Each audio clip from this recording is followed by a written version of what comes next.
Hi viewers, welcome to NS address YouTube channel. இந்த video மூலமாக EPFO சம்மந்தமான ரொம்ப முக்கியமான அப்டேட்ஸ் பற்றி தாங்க பார்க்க போகிறோம். கடைசி வரைக்கும் இந்த வீடியோவை ஸ்கிப் பண்ணாமல் பாருங்கள். வாங்க வீடியோக்குள்ளே போகலாம். ஹாய் ஃப்ரெண்ட்ஸ், இபிஎஸ் 95 ஓய்வூதியதாரர்களுக்கு ரொம்ப முக்கியமான ஒரு அப்டேட் வந்திருக்குங்க.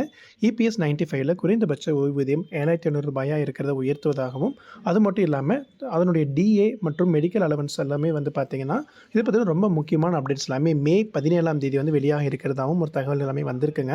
அதெல்லாம் என்ன அப்படிங்கிறத ஒன்றா பார்த்துடலாம். இந்த முடிவை பார்த்தீங்க அப்படின்னா இந்திய பிரதமர் நரேந்திர மோடி அவர்கள் அறிவிக்க இருக்கிறார் அப்படிங்கிறத சொல்லியிருக்கிறாங்க. மேலும் பல விஷயங்கள் குறித்தும் பிரதமர் மோடி அவர்களால் பேச்சுவார்த்தை நடத்தப்பட இருக்கிறதாகவும் ஒரு அப்டேட் வந்திருக்கு. மே 14ஆம் தேதி அன்று மோடி அவர்கள் மகாராஷ்டிராவில் இருக்கிற புல்தானா மாவட்டத்துக்கு வராருங்க.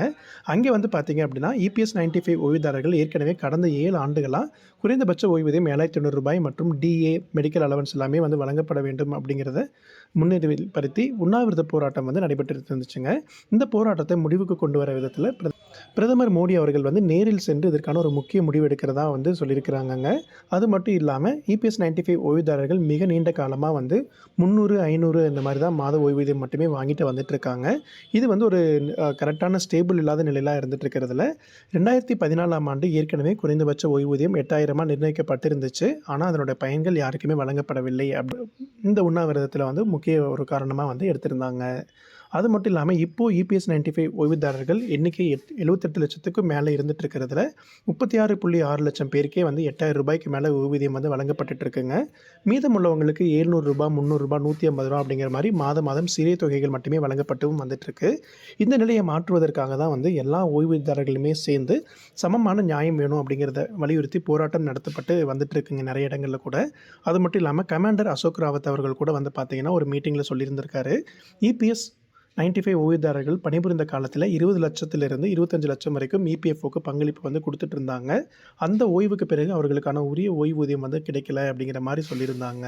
பேஸ் பண்ணி தான் ஒவ்வொருத்தருடைய பங்களிப்புக்குமே ஏற்றவாறு வட்டி சேர்த்து வழங்கப்பட வேண்டும் அப்படிங்கிறதான் கோரிக்கையாகவும் வச்சுருந்தாங்க. வட்டி அடிப்படையில் ஒரு ஓய்வூதியம் வழங்குறாங்கன்னு பார்த்தீங்கன்னா ஒவ்வொருவருக்குமே 9,000 ரூபாய்க்கு மேலே ஓய்வூதியம் வழங்க முடியுங்க. இபிஎஃப்ஓ அமைப்பில் பார்த்தீங்க அப்படின்னா நிறைய பேர் இதை பற்றி கேட்கும்போது பட்ஜெட் இல்லை அப்படிங்கிற மாதிரி தான் கூறி நிராகரிக்கப்பட்டு இருந்துச்சு. இதை எதிர்த்து பிரதமர் மோடி அவர்களிடம் பார்த்தீங்கன்னா நேரடியாக மனுக்கள் பார்த்தீங்கன்னா நிறைய சங்கங்கள் மூலமாக கொடுத்துருந்தாங்க. இதன் விளைவாகத்தான் பிரதமர் மோடி அவர்கள் மே 14ஆம் தேதி புல்தானாவுக்கு வராருங்க. அங்கே இபிஎஸ் 95 ஓய்வுதாரர்களுக்கு 7 ஆண்டுகளாக நீண்ட உண்ணாவிரத போராட்டத்தை நடந்துட்டு இருக்கிற போராட்டத்தை முடிச்சு வைக்க போகிறாரு. அது மட்டும் இல்லாமல் குறைந்தபட்ச ஓய்வூதியம், டிஏ, மெடிக்கல் அலவன்ஸ் பற்றின இறுதி முடிவையும் அறிவிக்க இருக்கிறார் அப்படிங்கிற தகவல்கள் வெளியாகிருக்குங்க. இந்த ஒரு தகவல் இபிஎஸ் 95 ஓய்வூதியதாரர்கள் எல்லாருக்குமே ஒரு சரித்திர சிறப்பு வெற்றியாகவே இருக்கும் அப்படிங்கிறது எதிர்பார்க்கப்படுதுங்க.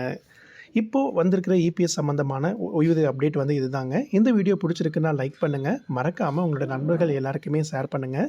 இதே மாதிரி நிறைய அப்டேட்ஸ்க்கு மறக்காமல் நம்ம சேனலை சப்ஸ்கிரைப் பண்ணி வச்சுக்கோங்க. உங்களுக்கு இபிஎஃப்ஓ சம்மந்தமான ஏதாவது டவுட்ஸ் இருக்குது அப்படின்னா கமெண்ட் செக்ஷனில் கமெண்ட் பண்ணுங்கள். நாங்கள் உங்களுக்கு ரெஸ்பாண்ட் பண்ணுறோம். மீண்டும் அடுத்த பயனுள்ள வீடியோவில் சந்திக்கலாம். நன்றி.